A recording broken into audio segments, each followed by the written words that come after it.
আচ্ছা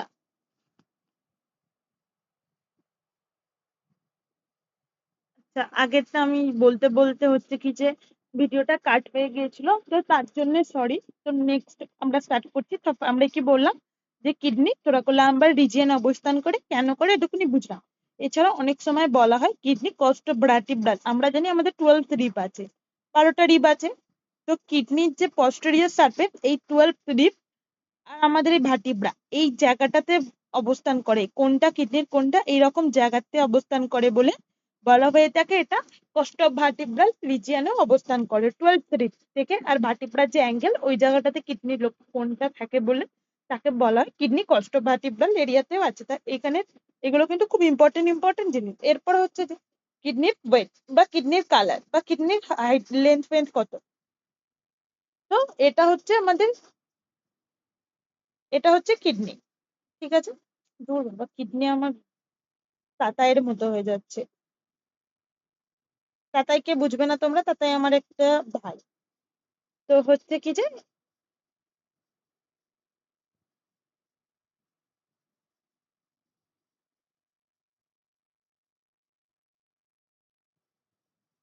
তো এই যে কিডনিটা আছে, এই কিডনির লেন্থ, এই ব্রেথ আর এই যে কিডনির থিকনেস, এইটা লেন্থ ব্রেথ আর থিকনেস 12 ইন্টু 6 ইন্টু 3 ইজিলি মনে রাখতে পারবে। লেন্থ ব্রেথ থিকনেস বা ডায়ামিটার যদি জিজ্ঞাসা করে।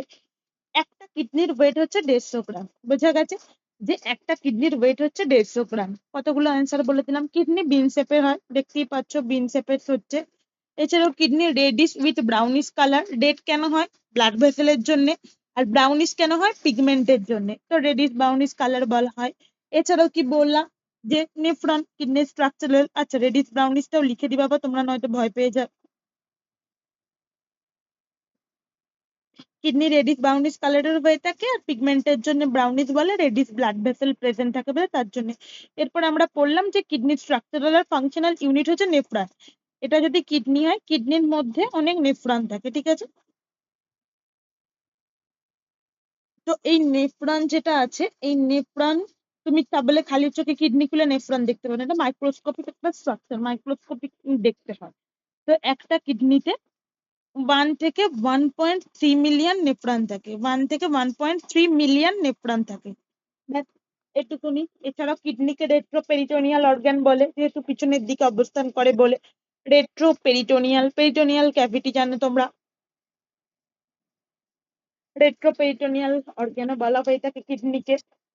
এরপরে হচ্ছে আরেকটা জিনিস, আর তারপরে আমি আর বেশি কিছু বলবো না। তো হচ্ছে কি যে এই যে কিডনির লোকেশন, এই কিডনির লোকেশনে কি বলা হয়ে থাকে। ধরো আমাদের কিডনি, তোমরা নর্মালি বলো তো কিডনি আমার, ধরো এটা আমার,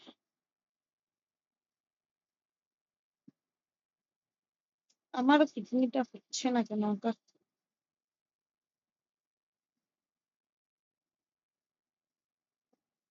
আমরা আবার ভয় পেয়ে যাবে না। ঠিক আছে। এরপরে হচ্ছে এই যে কিডনি, এই কিডনির মধ্যে তোমাকে যদি বলে যে দুটো কিডনি কি সেম লোকেশনে অবস্থান করে, আমরা জানি আমাদের দুটো কিডনি। এরপরে আমরা আমাদের জানি যেটা আমাদের রাইট কিডনি মানে এই দিকেরটা, এই কিডনিটা লেফট কিডনির তুলনা অপেক্ষাকৃত নিচের দিকে লোকেটেড থাকে। কেন? কারণ এখানে আমাদের লিভার থাকে, তার জন্য রাইট কিডনি লেফট কিডনির তুলনায় কিছুটা নিচে অবস্থান করে। বোঝা গেল? আর হচ্ছে যে কি তোমাকে যদি বলে যে আমাদের তাতায়ের কিডনি ডোনেট করতে হবে, কি তাতাই খুব সহৃদয়ের ব্যক্তি, তাতাই ওর গার্লফ্রেন্ডকে কিডনি ডোনেট করবে, তাহলে তাতাইয়ের কোন কিডনিটা আগে নেওয়া হবে? তাতাই বলবে একটা কিডনি দিতে হবে। তো তাতাই বলে যে ঠিক আছে, আমিই দেবো। তাহলে কোন কিডনিটা দেওয়া হবে? এরকম ব্লাড ভেসেল যাচ্ছে, এরকম ব্লাড ভেসেল যাচ্ছে দিয়ে কিডনি, আর এখানে কিছুটা।